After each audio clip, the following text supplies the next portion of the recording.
Alright, hear me out. Yesterday, I sat on my butt for good 8 hours to finish Twin Mirror Donut's next and first self-published game to close out 2020, and oh boy, they made sure they closed this year with something. I know many of you have yet to finish this game. It's quite longer than what we're used to from Dontnod games, usually episodes or chapters, but almost 5 hours for on normal playthrough? That's a lot from Dontnod, and for 20 bucks, it's decent. But regardless, spoilers ahead, let's do this. Twin Mirror's story focuses on Sam Higgs, a former investigative journalist coming back to town Basswood after 2 years to pay his respect to Nick, his best friend, who died in a car crash. This was the same case for Tell Me Why, Tyler coming back to town after years, and it was the same case with First Life is Strange Max coming back to Arcadia Bay after 5 years. Donut, what are you doing? Instantly we realized that Basswood doesn't really like Sam, and its main cause was the article he wrote 2 years ago, revealing dirty and nasty stuff that goes down in the mines that resulted in its closing. Many people lost their jobs, so unemployment was on rise, economy was a mess, so you can see he's clearly not welcomed here. First hour or two really hooks you in. You meet all the important characters: Sam's ex Anna, Nick's daughter Joan or Bug, Declan, a police officer, Walter, your former boss from Jungle, and you get the idea.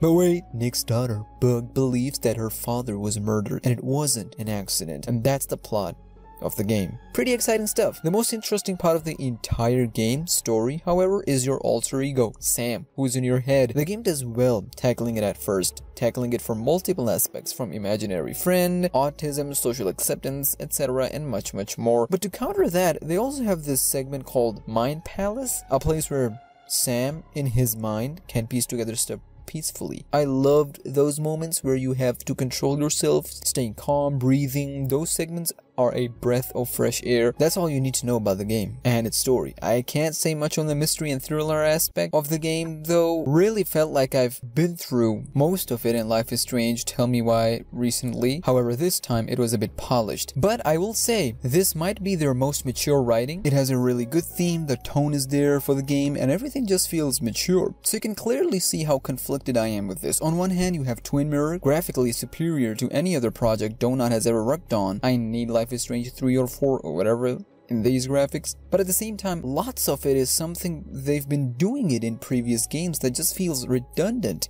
Not bad, just repetitive. But credit to where it's due, the game is extra addicting, juicy addicting by the way, in moments where Sam is fighting his own mind. If you ever played Hellblade: Senua's Sacrifice, you need that game. Nothing else tackles mental state better than that game, mental health in specific. You'll see a lot of similarities to that game. The best relationship I've ever had with any character in this game was, wait for it, Sam. Yes, my alter ego, myself. I genuinely felt a lot more emotions for him than any other characters, and in the ending, when you have the choice of either choosing alter ego or Mind Palace, I genuinely felt a responsibility over my shoulder that, wait, this is big, what do I do? That choice matters in terms of few stuff. You can have your alter ego by your side towards the ending moments, or your Mind Palace. Both have their ups and downs, depending on your preference. Anna, she had her moments. She started strong, but ended, well, she got shot. I can't really blame her. I feel like she's always been held back from her true potential. Bug, unfortunately, was a missed opportunity, especially in that fish shack. So much could have been done there with her and her mother, Kathy. She could have easily been one that directly threatens our investigation regarding Nick, but she just gave up after trying to leave town. What? Walter, poor Walter, that's all I have to say about you.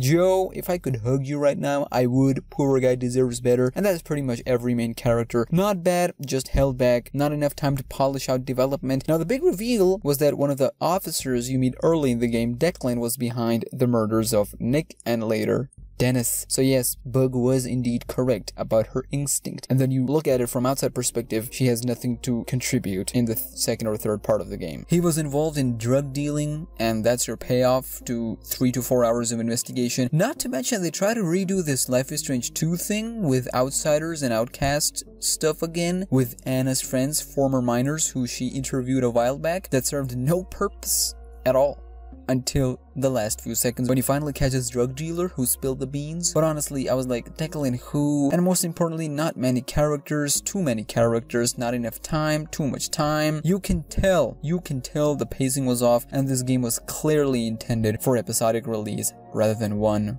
full game. But to top it all off, in one of the endings you learn, and this one is only unlockable if you chose Mind Palace or your alter ego, this person right here that you meet 2 times only, Hugh, who came from outside the town after Sam left to take over a pharmacy. He was the culprit behind all of this. Declan was working for him. He's been shipping in drugs, running a what? Like, first of all, where is his development? And second of all, who is you? I don't care about you. Give me a reason to care about you. I don't care if he's with Tara. Tara, who is you?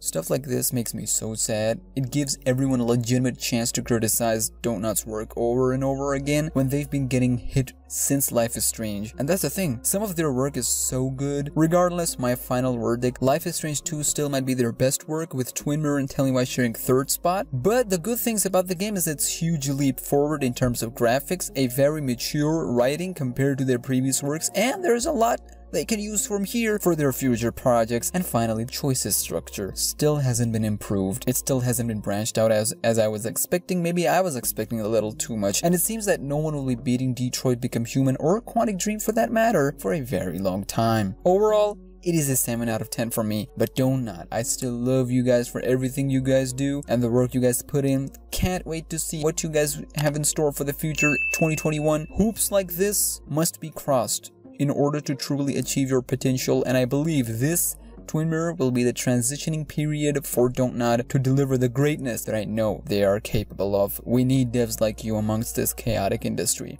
With that being said, I would leave you with this one. Do let me know your reviews and thoughts about this game, and thank you for watching.